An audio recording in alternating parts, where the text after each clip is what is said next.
Hello guys, नमस्कार, अस्सलाम वालेकुम, सत श्री अकाल। सो आज हिस्ट्री से ऐसे लेसन्स लेंगे जो आपके लिए इकोनॉमिकली बहुत स्ट्रॉन्ग, इकोनॉमिकली बहुत इम्पॉर्टेंट लेसन्स होंगे। स्पेशली इस कोरोना के बाद जो इकोनॉमिक प्रॉब्लम्स आपके साथ आई हैं वो वापस ना आए, उसके लिए बहुत हेल्पफुल होंगे। और बहुत इंटरेस्टिंग स्टोरीज हिस्ट्री की और बहुत ब्यूटीफुल, बहुत इंपॉर्टेंट लेसन्स हैं इन स्टोरीज़ में। तो शुरू करते हैं। हम शुरू करेंगे 18th सेंचुरी से। 18th सेंचुरी में एशिया इकोनॉमिक पावर हाउस था, राइट। सारी पावर, इकोनॉमिकल पावर एशिया में थी। ओटोमन एम्पायर था, बड़े बड़े एम्पायर थे, मुगल्स थे, there were so many strong economic power house in Asia. But still 19th century आते आते छोटी छोटी countries like Spain, England, Dutch, Portugal, France, ऐसी छोटी छोटी कंट्रीज़ ने इस पूरे एरिया को कैप्चर किया, वहाँ से बहुत सारा पैसा कमाया और बहुत सारा रूल किया, राइट। तो ऐसा कैसे हो गया कि इतना बड़ा economic power house completely shift हो गया टुवर्ड्स यूरोप, और आज तक यही कंडीशन है, राइट। आज तक यूरोप ही इकोनॉमिक पावर हाउस बना हुआ है। तो क्या ऐसी गलतियाँ करी मुगल्स ने, इंडियंस ने, चाइनीज़ ने, ओटोमन एम्पायर वाले पीपल ने, और क्या ऐसी अच्छी बातें करी छोटी छोटी कंट्रीज़ के लोगों ने जो उनको यहाँ तक ले गए। तो इस पर थोड़ा डिस्कस करते हैं। स्टार्ट करते हैं एक छोटी सी वर्ड से, दैट इज़ इन्वेस्टमेंट, राइट।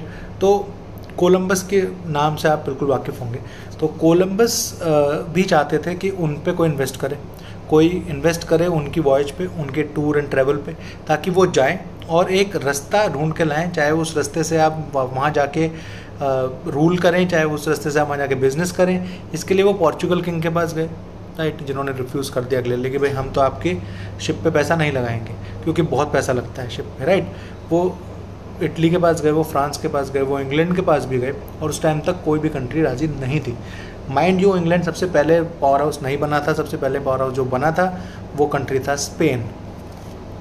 तो ये स्पेन के पास गए और स्पेन के नए नए राजा रानी बने थे। उन्होंने बोला कि ठीक है, हम आप इन्वेस्ट करेंगे, और वो उनके लिए सबसे बड़ा बूम था, क्योंकि स्पेन ने जब उनकी वॉयज पे इन्वेस्ट किया तो वो अपनी वॉयज को लेके, अपने शिप को लेके पहुँचे अमेरिका, और आके वापस बताया कि भाई वो वहाँ पे वो कंट्री, आप वहाँ पे जाके वहाँ के बहुत रिसोर्सेज हैं, वहाँ के रिसोर्सेज आप यूज़ कर सकते हैं। स्पेन के राजा रानी ने अपना शिप वहाँ पे भेजा, उन कोलंबस के पीछे पीछे, और वहाँ से बहुत पैसा कमाया, अमेरिका पे काफ़ी रूल किया, वहाँ पे कॉलोनीज़ भी इस्टेब्लिश करी, राइट। स्पेन काफ़ी हद तक उस टाइम पे पावरफुल हो गया था।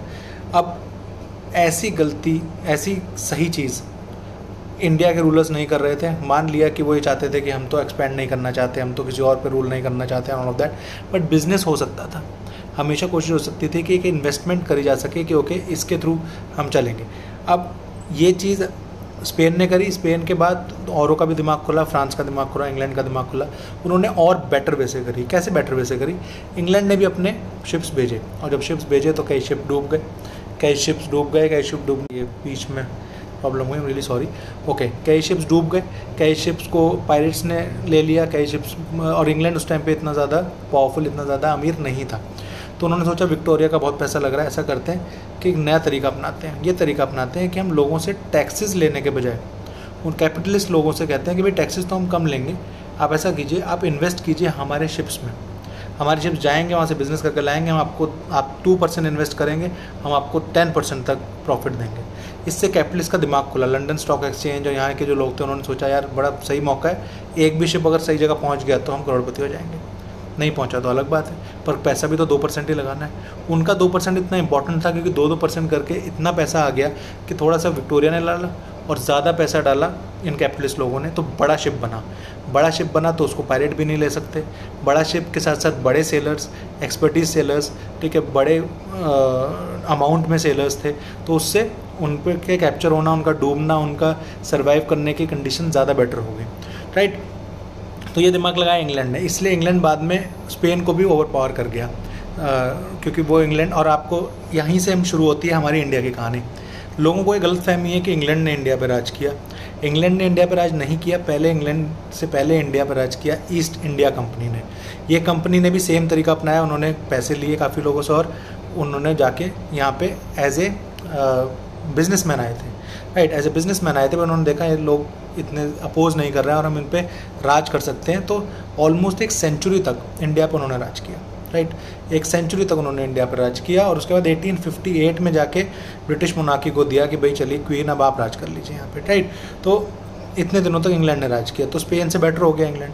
राइट, तो अब इन्होंने क्या किया, अब इस पर थोड़ा सा ध्यान देते हैं, इसके बाद दूसरी इंटरेस्टिंग स्टोरी पे आएंगे। जो मुगल्स नहीं कर रहे थे, जो इंडियंस नहीं कर रहे थे, जो चाइनीज़ नहीं कर रहे थे, चाइना, मुगल, इंडिया के राजा जो थे वो क्या करते थे, वो बस टैक्स से पैसा खाते थे। उनको लगता था कि बस टैक्स लो, उसी से पैसा है, इन्वेस्टमेंट से कुछ नहीं होता, इन्वेस्ट हम कहाँ करेंगे, हमें और हम तो ऑलरेडी यहाँ पे आए हुए हैं, किसी और कंट्री से यहाँ पे आके राज कर रहे हैं, हमें और कंट्रीज़ में नहीं जाना और ना और कंट्री से बिजनेस करना, बस यहाँ के लोगों का टैक्स लेना है। टैक्स आप एक लिमिट तक ले सकते हैं और उसके बाद वो टैक्स खत्म हो जाएगा। उस टैक्स के पैसे को आप यूज़ कर लेंगे किस चीज़ में, वॉर में यूज़ कर लेंगे, अपने मकबरे बनाने में, ताजमहल बनाने में, पता नहीं क्या क्या बनाने में आप यूज़ कर लेंगे, मगर उसके बाद क्या, फ्यूचर का क्या। राइट, तो उन्होंने वो फ्यूचर नहीं सोचा, बट स्पेन ने, पोर्चुगल ने, डच ने, राइट, इटली ने, इन्होंने आगे का सोचा। इन्होंने सोचा कि हम पैसा इन्वेस्ट करवाएंगे, अपने लोगों को बोलेंगे आपको टैक्स नहीं देना, आप पैसा दो, हम उसके बदले आपको पैसा देंगे, इससे हम भी पैसे वाले बनेंगे और हमारे कंट्री वाले भी पैसे वाले बनेंगे। ठीक है, तो ये सब मैं बात आपको क्यों बता रहा हूँ, इसलिए बता रहा हूँ क्योंकि हम में से कई लोग अभी भी इस बात को नहीं समझ पाए हैं कि पैसे को रख के सेव करके पुराने तरीके से कुछ नहीं होगा। We have to invest money. उस टाइम पे इन्वेस्ट मनी का तरीका यही था कि आप ऐसी जगह इन्वेस्ट करें जहाँ से पैसा वापस आ सके। राइट, वो उस टाइम पे वॉयज होते थे, उस टाइम पे इन्हीं सब जगहों पे इन्वेस्ट किया जाता था क्योंकि स्टॉक मार्केट इतना एक्टिव नहीं था। अब इस टाइम पे आपके पास तरीके हैं म्यूचुअल फंड पे, इन्वेस्टमेंट पे, SIP में। राइट, तो अपने पैसे को रखे मत रखिए, ऐसी जगह इन्वेस्ट कीजिए जहाँ से आप आराम से निकाल भी पाएँ जब ज़रूरत पड़े। तो थर्ड वेव के चांसेस भी बन सकते हैं, जिस तरीके से स्टुपिडिटी दिखा रहे हैं इंडियंस इस टाइम पे, जिस तरीके से एकदम से मार्केट में खुल के समोसा खाने जा रहे हैं। तो प्लीज़ मेक श्योर कीजिए कि आप अपने मनी को इन्वेस्ट करते रहें। राइट, उसको रखें ना रखें। अब इसके बाद नेक्स्ट लेसन, इससे भी बड़ा लेसन आता है। वो लेसन क्या है, वो लेसन ये है कि एक इंग्लैंड वर्सेस फ्रांस का बहुत उस टाइम पे चलता था। आज भी आप देखेंगे तो यूरोपियन कल्चर में फुटबॉल में बड़ी इनकी राइवलरी रहती है, इनके मैचेस की। राइट, तो इंग्लैंड वर्सेस फ्रांस का चलता था, जिनकी सॉकर में अब रहती है राइवलरी। तो फ्रांस बहुत तगड़ा कंट्री था। राइट, इंग्लैंड से पावरफुल था, इंग्लैंड से ज़्यादा पैसा था, नेपोलियन वगैरह थे, वॉरियर्स थे, इनके पास ज़्यादा अच्छी टेक्नोलॉजिकल एडवांसमेंट थी for fight and all, but still England राज कर गया। क्यों राज कर गया, उसका रीज़न था क्रेडिट कैपेबिलिटी ना होना। पूरी दुनिया में जैसे इस टाइम पे पाकिस्तान को कोई भी क्रेडिट नहीं देना चाहता, कोई भी पैसा नहीं देना चाहता, ऐसे उस टाइम पे फ्रांस को नहीं देना चाहता था। क्यों, क्योंकि फ्रांस के एक कंपनी ने शुरू किया stock market kind of thing. उन्होंने बोला भाई ऐसा है, मिसिसिपी एरिया है, ठीक है, वो बढ़िया एकदम बनाएंगे हम, उसका आप स्टॉक खरीद लीजिए। राइट, बहुत लोगों ने स्टॉक खरीदा, 10 रुपये का स्टॉक 1000 का हो गया। बहुत लोगों को ये अफवाह फैला दी गई बहुत बढ़िया है, और क्योंकि उनके खुद के फाइनेंस मिनिस्टर ने भी वो स्टॉक खरीदा। राइट, तो बहुत लोगों ने खरीदा, बट सडनली लोगों को पता लगने लगा कि यहाँ कुछ नहीं बनने वाला और ये स्टॉक हमने गलत खरीद लिया है। तो जो स्मार्ट लोग थे, जब वो 1000 का या 10,000 का जब वो स्टॉक हो गया था, उसको बेच दिया। ऐसे ही काफ़ी लोग बेचने लगे और पता लग गया कि भाई इसका कुछ नहीं होने वाला और इस स्टॉक का रेट घटते जा रहा है, और घटते घटते वो 10 रुपये हो गया। राइट, तो फ्रांस के इकोनॉमिक मिनिस्टर ने सोचा कि भाई ऐसा करते हैं, हम नए पैसे छपवाते हैं और मैं खरीदूंगा अपने पैसे से स्टॉक्स, ताकि लोगों को बिलीव हो। बट उससे भी कोई फ़ायदा नहीं हुआ। इन द एंड उस टाइम पे लुई 15 थे जो वहाँ पे राज कर रहे थे। तो लुई 15 से तो संभला नहीं, लुई जब उनके बेटे हैं लुई 16 आए, तब तक सब कुछ क्रैश हो चुका था और फ्रेंच रेवोल्यूशन स्टार्ट हो गया था, जिसके बाद फ्रांस पूरी तरह बर्बाद हो गया। तो उसके बाद फ्रांस के खुद के कैपिटलिस्ट, खुद के कंट्रीमैन ने भी कभी भी पैसा उन पर इन्वेस्ट नहीं किया। उन्होंने बोला भी कि हमारे राज को बचाने के लिए या हमारी आर्मी को बचाने के लिए आप पैसा दीजिए, और आप पैसा देंगे तो हम इन्वेस्ट करेंगे उस चीज़ को और फाइट लड़ेंगे, इंग्लैंड से लड़ेंगे और नए नए कॉलोनीज़ बनाएंगे और हम वापस अमीर हो जाएंगे। बट फ्रांस के लोगों ने भी उनको साथ नहीं दिया, बल्कि यूरोप के सारे लोगों ने इंग्लैंड पे पैसा लगाया, क्योंकि इंग्लैंड ऑल कॉलोनीज़ बना रहा था, बड़ी बड़ी कॉलोनीज़ बना रहा था। ऑस्ट्रेलिया पहुँच गया था, सिंगापुर पहुँच गया था, काफ़ी जगह पहुँच रहा था, तो इंग्लैंड पर लगाया। इसका बोलने का रीज़न, इतनी बड़ी स्टोरी आपको बताने का, ये राइवलरी वाली क्यों है, क्योंकि ये आपकी लाइफ में भी सेम तरीके से अप्लाई होती है। जैसे कंट्रीज़ के अंदर क्रेडिट स्कोर को तब देखा जाता है जैसे उनकी पॉलिटिकल कंडीशन हो। इकोनॉमिक कंडीशन के साथ साथ इंपॉर्टेंट होता है political condition. For example, Iran के पास बहुत पैसा है, इराक के पास बहुत पैसा है, उनके तेल के कुएँ हैं, पर उनकी पॉलिटिकल स्टेबिलिटी नहीं है। कब पता नहीं कौन उन पर अटैक कर दे, कब उनमें कू हो जाए, कब आर्मी आ जाए। अगर मैं पैसा लगाता हूँ ईरान के स्टॉक मार्केट में और कल को ऐसा हो जाए कि वहाँ के स्टॉक मार्केट में पैसा लगाने के बाद आर्मी का कू आ जाए, तो मेरा तो पैसा फंस गया।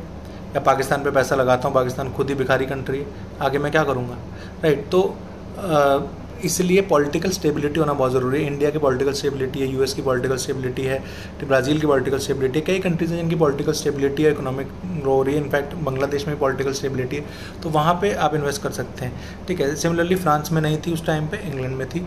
ऐसे ही आप पर्सनल लेवल पे आप पे क्रेडिट कब देता है बैंक, आपको कब सही मानता है, जब आपके पास पैसा हो, वो ठीक है, मगर आप पैसे का सही तरीके से इस्तेमाल करते हो। दैट मीन्स कि समझ लीजिए मैं डॉक्टर हूँ, मुझे लोग बोलेंगे भाई डॉक्टर है, ठीक लग रहा है, क्लिनिक चलाता है, कर देगा लोन को वापस।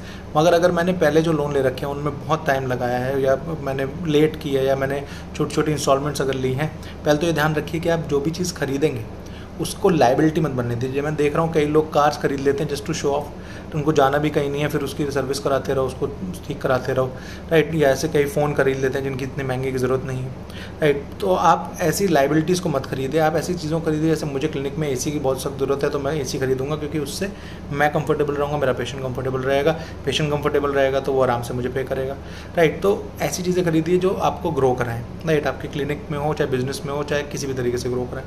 तो और उसके बाद जो चीज़ आप खरीद रहे हैं उसकी इंस्टॉलमेंट टाइम पे दीजिए, ताकि आपका क्रेडिट स्कोर ख़राब ना हो। इंस्टॉलमेंट के साथ साथ अगर इंस्टॉलमेंट नहीं ले रखी तो ITR टाइम पे भरिए। ये सब चीज़ें आपके क्रेडिट स्कोर को बहुत स्ट्रॉन्ग बनाती हैं।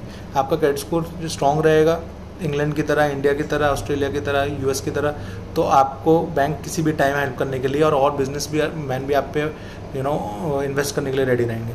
मगर अगर आपका क्रेडिट स्कोर ख़राब रहेगा, पाकिस्तान की तरह, इराक की तरह, ईरान की तरह, ऐसी कंट्रीज़ की तरह, तो आप पे कोई इन्वेस्ट नहीं करेगा। तो ये हिस्ट्री के थ्रू एक लेसन सिंपल ये समझाने की कोशिश थी कि आप प्लीज़ मनी को इन्वेस्ट करें, उसको ही ग्रो करें, राइट। उसको बार बार सेव करके फिर खर्च करना, सेव करके खर्च करना, वो कहीं नहीं जाएगा, 0 to 0 रहेगा, ठीक है। उसको एक लिमिटेड अमाउंट, चाहे छोटा अमाउंट आप लीजिए, ठीक है, उसको इन्वेस्ट कीजिए और अच्छे से उसको सेव्ड रखिए, राइट। इन्वेस्टमेंट को और प्रॉफिट आता है तो उसको वापस इन्वेस्ट कीजिए, उसको ज़्यादातर यूजेज ना करें, और ये पैसा आपको बहुत काम आने वाला है। छोटी छोटी इन्वेस्टमेंट, छोटी छोटी सेविंग एंड प्लस इन्वेस्टमेंट आपको बहुत बेटर बना देती है। आजकल के ज़माने में सिर्फ सेविंग से काम नहीं, सेविंग प्लस इन्वेस्टमेंट से काम चलता है। Thank you so much guys for listening. I hope you learn something through this all. I learn this all through this book. This is a wonderful book. I love Yuval Noah sorry, and I read him a lot, और history से आपको बहुत कुछ सीखने को मिलता है। I hope हम सीखेंगे और आगे बेटर होने में जाएंगे। Thank you so much guys for listening. Have wonderful life. Thank you.